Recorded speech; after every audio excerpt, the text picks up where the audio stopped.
अरे भाई, हम देख रहे हैं कि हमारा हीरो उस डराने वाले अनोमलीज किंग के साथ एक जानलेवा डुएल में लॉक्ड है। अभी तक हमारा एमसी पूरा ढीठ बना हुआ है। उसने अनोमलीज किंग के एक भी आने वाले वार को टालना मना कर दिया है। वो बचने के बजाय जानबूझकर वो सारे विनाशकारी कैटास्ट्रॉफिक हमले सीधे अपने शरीर पर होने दे रहा है। इतनी ज्यादा मार खाने के बाद भी वो बिल्कुल स्थिर खड़ा है। उसके चेहरे पर एक अजीब शांति झलक रही है। उसकी ये शांति इसीलिए है क्योंकि उसकी आंखों के सामने सिस्टम की नोटिफिकेशंस की एक लाइन अभी अभी आ गई है।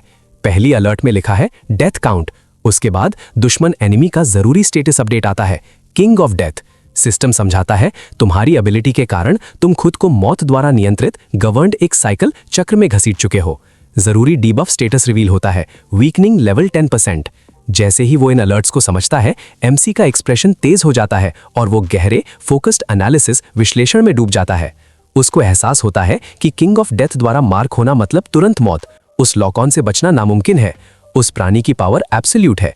उसकी मौजूदगी में सिर्फ विनाश, डिस्ट्रक्शन और पक्की मौत ही इंतजार करती है। मौत का ये डेफिनेटिव, निश्चित और absolute rule king of death को सबसे अलग और डराने वाले अनोमली किंग्स में से एक बना देता है। जब एमसी इन बातों पर बहुत ध्यान दे रहा होता है, तभी अशुभ ऑमिनस डेथ सील अचानक एक्टिवेट हो जाती है। जिस सेकंड वो मुहर ट्रिगर होती है, हमारा हीरो जोर से हंस पड़ता है और अनोमलीज किंग की आंखों में सीधे देखता है। वो एक ठंडी लाइन बोलता है, लेकिन अब ये एब्सोल्यूट डेथ रूल तुम्हारे शरीर पर भी बुरा होगा।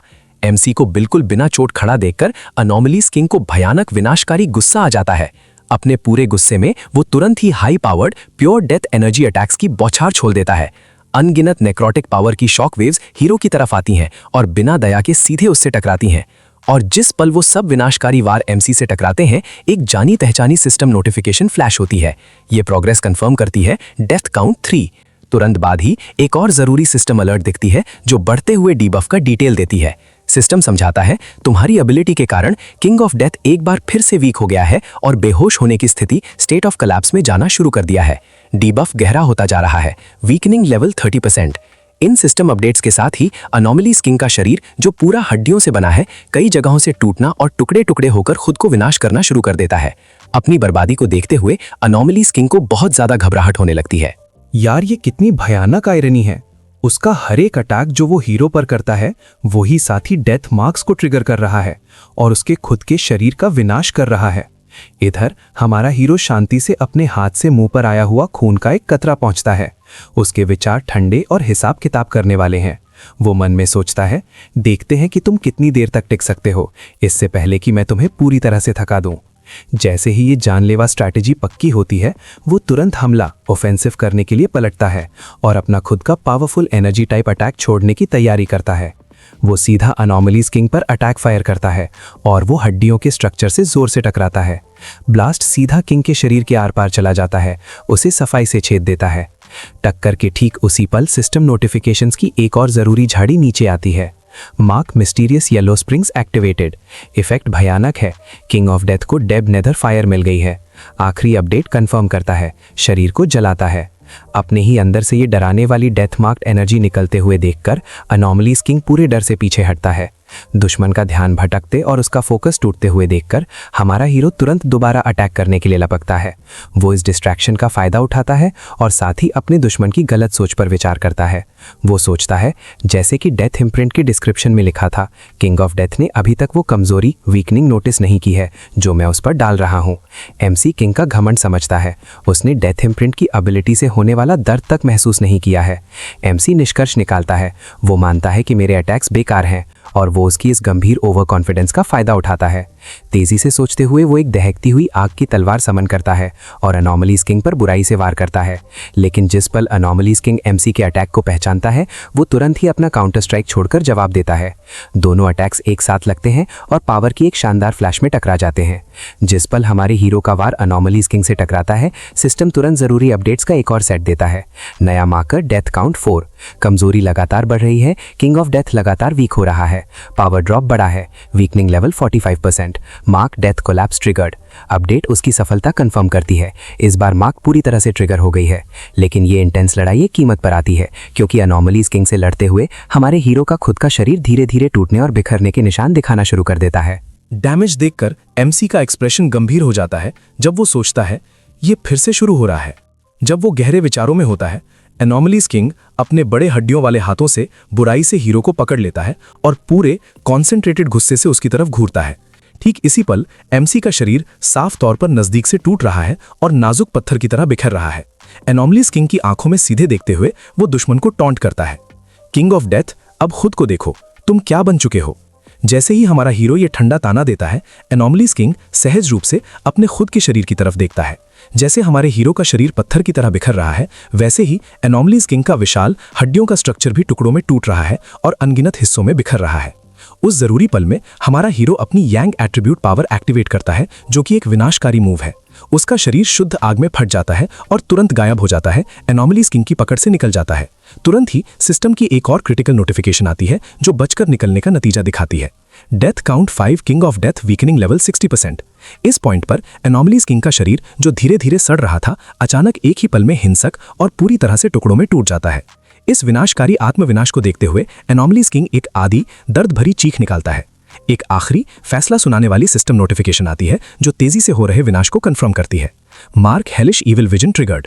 इफेक्ट निर्णायक है, किंग ऑफ डेथ के खिलाफ वीकनिंग स्पीड बढ़ गई है। अब एनॉमलीज किंग पूरी तरह से हैरान और घबराहट में है, क्योंकि उसके पूरे पावरफुल शरीर का आधे से ज्यादा हिस्सा पूरी तरह से खत्म हो चुका है। अब पर्सपेक्टिव में ड्रामेटिक शिफ्ट आता है और हम मून सिटी के बाहर की तरफ देखते हैं। हम देखते हैं कि रैंकर्स, गैलन और गुरु पूरे ध्यान से आगे बढ़ रहे हैं, लेकिन अशुभ खबरें जो उनके रास्ते में हैं, वो अब अपने आप गिरना और टूटना शुरू कर रही हैं। गैलन हैरानी में बोलती है, मैं गलत तो नहीं देख रही हूँ, क्या यहाँ की सारी खबरें सच में गिरना शुरू हो गई हैं? उसके बिल्कुल बगल में खड़ा गुरु उस अद्भुत दृश्य को कंफर्म करता है। वो इशारा करता है, हाँ ठीक है, और वहां देखो, जो अजीब अशुभ लाइट्स फ्रंट लाइन से रिपोर्ट की गई थी, वो भी धीरे धीरे कम हो रही हैं। तभी उनके ऊपर का आसमान, जो कुछ देर पहले घनेरे अंधेरे में ढका हुआ था, अब साफ तौर पर रोशन होने लगता है।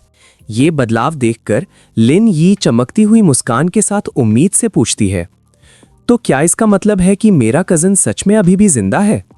तब लीडर सीनियर वू पूरे निश्चय के साथ बोलते हैं। वो ग्रुप को कमांड देते हैं, चलो हम तुरंत मून सिटी में एंटर कर रहे हैं, उन्हें अभी भी वहां हमारी बहुत जरूरत है।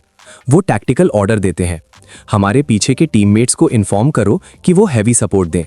अरे भाई, वो अपना मेन मकसद बताते हैं, चाहे वो जिंदा बचे हो या उनको चोट लगी हो, सबको सुरक्षित बाहर निकालना और इवैक्यूएशन करना जरूरी है। जैसे ही सीनियर वू अपनी ये पक्की बात खत्म करते हैं, पूरा स्क्वाड अपनी स्पिरिचुअल पावर एक्टिवेट करता है और फुल स्पीड से आगे दौड़ पड़ता है। वो इस उम्मीद में तेजी से जा रहे थे कि अगर कोई नई अजीब घटना नहीं होती है तो वो जल्दी पहुंचकर एमसी को सपोर्ट दे पाएंगे। और इस तेज दौड़ के दौरान हमें मून सिटी का नजारा मिलता है, जहां कंफर्म होता है कि सिटी के अंदर के सारे कब्र के पत्थर, टूमस्टोन, अब पूरी तरह से गिर चुके हैं। कसम से ठीक उसी वक्त कहीं से भी एक हाथ अचानक जमीन को खुरचता हुआ ऊपर निकलता है। देखो, इसके बाद सूकिंग मिट्टी से खुद को बाहर निकालती है, घुटनों पर बैठ जाती है और इस अफरा तफरी को समझ रही होती है। वो सोचती है, रुको, ये डंजन में अभी क्या हो गया? उसको वो डरावना एहसास याद आता है जब उसकी पूरी एग्जिस्टेंस ही सूख गई थी। एक सच्चा डर का पल था। जिस वक्त उस अशुभ कब्र के पत्थर ने उसको अंदर खींचा था, वो तुरंत अपने शारीरिक रूप से अलग हो गई थी। उसको एहसास हुआ कि वो एक ऐसे निकलने वाले इनएस्केपेबल डरावने ख्वाब में फंस गई थी जो सिर्फ उसके लिए बनाया गया था। खुशकिस्मती से वो डरावना भ्रम जितनी जल्दी आया था, उतनी ही जल्दी टूट गया। रियलिटी में वापस आते ही उसको अपना जरूरी मकसद याद आता है। यार, हमें ये शापित कब्र के पत्थरों को चेक करना है और फंसे हुए लोगों को बचाना है। जल्दी में आकर वो तुरंत नजदीकी मार्कर से मिट्टी को जोर जोर से खुरचने लगती है और साथ ही चिल्ला भी रही होती है, चेनरुओ, चेनरुओ, कोई निशानी दो, क्या तुम अभी भी होश में हो अंदर? जैसे ही वो मलबा हटाती है, हमें चेनरुओ की एक डरावनी झलक मिलती है। वो अभी भी ज्यादातर जमीन में घुसा हुआ है। सूकिंग देखती है कि कम से कम चेनरुओ फिजिकल रूप से तो मौजूद है, और ये एक बड़ा अंतर है उसकी छोटी बहन से, जिसका शरीर टूमस्टोन में जाने के बाद पूरी तरह से गायब हो गया था। बड़ा बुरा सच है ये। वो अभी ये सोच ही रही होती है कि उसका ध्यान जोर से ऊपर की तरफ जाता है, क्योंकि आसमान अचानक तेज, आंखों को चौंधियाने वाली रोशनी से फट जाता है। यार, एक बहुत बड़ा छायादार ऑब्जेक्ट टर्मिनल वेलोसिटी पर जमीन की तरफ तेजी से गिर रहा है। सूकिंग अपनी गर्दन मोड़कर देखती है, ये देखने के लिए कि ये कौन सा अलौकिक ऑब्जेक्ट है जो नीचे आ रहा है। लो, हो गया। हमारा ओपी हीरो एकदम तबाही वाली एंट्रेंस करता है और उस पावरफुल अनोमलीज किंग को जमीन पर स्लैम डंक कर देता है। अनोमलीज किंग का फिजिकल रूप पूरी तरह से नष्ट हो चुका है और हमारा एमसी मलबे के ऊपर खड़ा है, अपनी शान दिखा रहा है। हार के बावजूद भी अनोमलीज किंग अपना बेकार का घमंड बरकरार रखता है और टॉन्ट करते हुए बोलता है, मैं नोबल किंग ऑफ डेथ हूं, तू कीड़े, तेरी हिम्मत कैसे हुई मुझसे टक्कर लेने की। लेकिन उस किंग के बेकार की बातें पूरी करने से पहले ही एमसी की पूरी सेना, डरावने डार्क एट्रीब्यूट अनोमली क्रीचर्स उनके चारों तरफ मैनिफेस्ट हो जाते हैं। वो हारा हुआ किंग बहुत गुस्से में है कि ये उसके चेले एमसी की हाजिरी में मौजूद होकर भी उसकी बेइज्जती करने की हिम्मत कर रहे हैं। बिना देरी किए एमसी की छायादार शक्तियां एक साथ युद्ध की ललकार लगाती हैं और तुरंत किंग पर हमलों की एक फोकस्ड बौछार शुरू कर देते हैं। अचानक से हमारे एमसी के लिए एक मजेदार शानदार सिस्टम नोटिफिकेशन पॉपअप होता है। डिस्प्ले पर लिखा होता है, hellish evil vision king of death पर वीकनिंग प्रोग्रेस पहले ही 80% पर पहुंच चुका है। ये तालमेल वाला हमला हर हिट के साथ प्रोग्रेस मीटर को तेजी से आगे बढ़ाता है। सिर्फ कुछ ही सेकंड्स लगते हैं उस परसेंटेज को बेदर्दी से 90% पार करने और 100% पर लॉक होने में। जिस पल वो सील पूरा होता है, अनोमलीज किंग भाप बन जाता है, एग्जिस्टेंस से पूरी तरह खत्म हो जाता है। लड़ाई खत्म हो गई और एमसी तुरंत जीत की मीठी आवाजों से भर जाता है और सिस्टम नोटिफिकेशंस। सिस्टम कंफर्म करता है किंग ऑफ डेथ की स्पेशलाइज्ड एबिलिटीज को प्लेयर ने सफलतापूर्वक खत्म कर दिया है और हमेशा के लिए कब्जा कर लिया है। कंग्रेचुलेशंस रैंकर, पिछली अथॉरिटी गिर चुकी है, असेंशन की तैयारी करो, नया किंग आ चुका है। जैसे ही वो अपना नया स्टेटस स्वीकार करता है, हमारा हीरो शानदार आंखों को चौंधियाने वाली ब्रिलियंट पर्पल डार्क एनर्जी के ऑरा से घेर लिया जाता है।